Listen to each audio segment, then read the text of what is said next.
Hi everyone, welcome back to Rama arts. ఈరోజు నేను glass బ్యాంగిల్స్తో designer bangles చేసి చూపిస్తున్నాను. వాటికి కావాల్సినవి glass bangles, plain glass bangles తీసుకొని ఎల్లో కలర్ తీసుకున్నాను. నేను వాటికి మ్యాచ్ అయ్యే మెటీరియల్ తీసుకున్నాను. వాటిని సీక్వెన్స్ అంటారు. అది వచ్చేసి ప్లాస్టిక్ మెటీరియల్. గోల్డ్ కలర్ ఒకటి, ఎల్లో కలర్ ఒకటి తీసుకున్నాను. అదొకటి ఇదొకటి కింద కొంచెం క్రాస్ వచ్చేలాగా అంటించుకోవాలి గ్లూ పెట్టుకుని. గ్లూ అయితే 7000 B7000 గ్లూయే తీసుకున్నాను. అదైతే చాలా స్ట్రాంగ్గా అంటుకుంటుంది. వాటర్ చేసినా తడిసినా పోవట్లేదు. బ్యాంగిల్స్ బాగానే యూజ్ చేస్తున్నాను నేను. ఇవే కాదు, ఇంతకుముందు చాలా రకాలు చేశాను నేను బ్యాంగిల్స్. ఇలా ఒకటి క్రాస్ వచ్చి మళ్ళీ దానికి అటాచ్ అయ్యేలాగా ఇంకొకటి క్రాస్గా ఆల్టర్నేటివ్, ఒకటి గోల్డ్ కలర్ ఒకటి ఎల్లో కలర్ వచ్చేలాగా గ్లూ పెట్టుకుని అంటించుకోవటమే. కంప్లీట్గా అదే.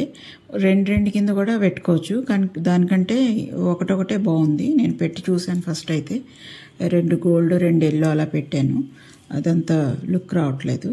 ఇది చాలా బాగుంది, అందుకని ఇంకెలా చేశాను. ఒకటి ఎల్లో ఒకటి గోల్డ్ క్రాస్లో వస్తుంది ఇది. ఎందుకంటే మెటీరియల్ కొంచెం లాంగ్ ఉంటుంది. గాజుకి అడ్డంగా అయితే ఎక్స్ట్రా అయిపోతుంది. కొంచెం క్రాస్లో ఉంటే చూడటానికి కూడా బాగుంది. ఇంతకుముందు అయితే ఈ మెటీరియల్ అంతగా దొరికేది కాదు. ఇప్పుడైతే ఈజీగానే అన్ని చోట్ల అవైలబుల్గానే ఉంటుంది. నా వీడియో కనుక నచ్చినట్టయితే లైక్ చేయండి, షేర్ చేయండి. ఇంకా ఎలా ఉందో కమెంట్ చేసి చెప్పండి. నా ఛానల్ని ఫాలో అవుతుండండి. అప్డేట్స్ కోసం బెల్ ఐకాన్ పెట్టుకోండి. బ్యాంగిల్ మొత్తం చుట్టూరుతో అంటించేసాను. ఇలా ఒక 8 10 మన ఇష్టం. ఎన్ని బ్యాంగిల్స్ కావాలంటే అన్ని బ్యాంగిల్స్ చేసుకోవచ్చు. ఇంకొక మోడల్ కూడా చేశాను నేను.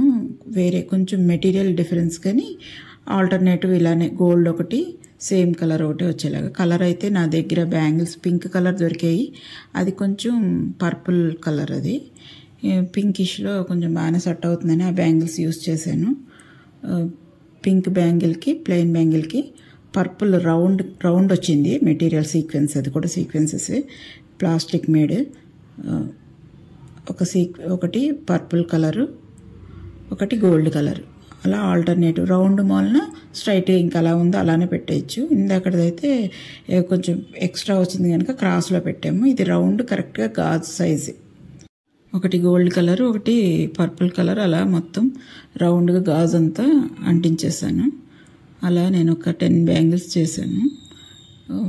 బాగున్నాయి బ్యాంగిల్స్ అయితే చూడటానికి. కొంచెం కలర్ పింక్ కలర్ అయిన బ్యాంగిల్ పైన అంటించేసరికి తెలియట్లేదు అది పర్పుల్ కాదని తెలియట్లేదు. వేరే కొంచెం ఇంచుమించుగా ఉన్న కలర్స్ ఏదైనా మనం అలా యూజ్ చేసేసుకోవచ్చు. ఎందుకంటే గాజంతా అంటించే ఉంటుంది కనుక అంత పెద్దగా డిఫరెన్స్ అయితే కనిపించదు. ఇదే మెథడ్లో 2 బ్యాంగిల్స్ కలిపి కూడా చేసుకోవచ్చు. సైడ్ బ్యాంగిల్స్ కింద ఈ బ్యాంగిల్స్కి అటు ఇటు సైడ్ బ్యాంగిల్స్ వచ్చేటట్టుగా అలా కూడా చేసుకోవచ్చు. నేను నెక్స్ట్ వీడియోలో అలా కూడా చేసి చూపిస్తాను. 2 బ్యాంగిల్స్కి ఒక రకం డిజైన్, మిగిలిన సింగిల్ బ్యాంగిల్స్కి అలా కూడా చాలా బాగుంటుంది. ఆల్రెడీ వేస్ట్గా ఉన్న బ్యాంగిల్స్తో కూడా చేసుకోవచ్చు ఈ మోడల్లో. సేమ్ అంటే కొత్తగా కొని ప్లెయిన్వి చేయనవసరం లేదు. పాతవి ఊడిపోయినవి అలా ఉన్న బ్యాంగిల్స్తో కూడా మనం చేసుకోవచ్చు. Thank you for watching.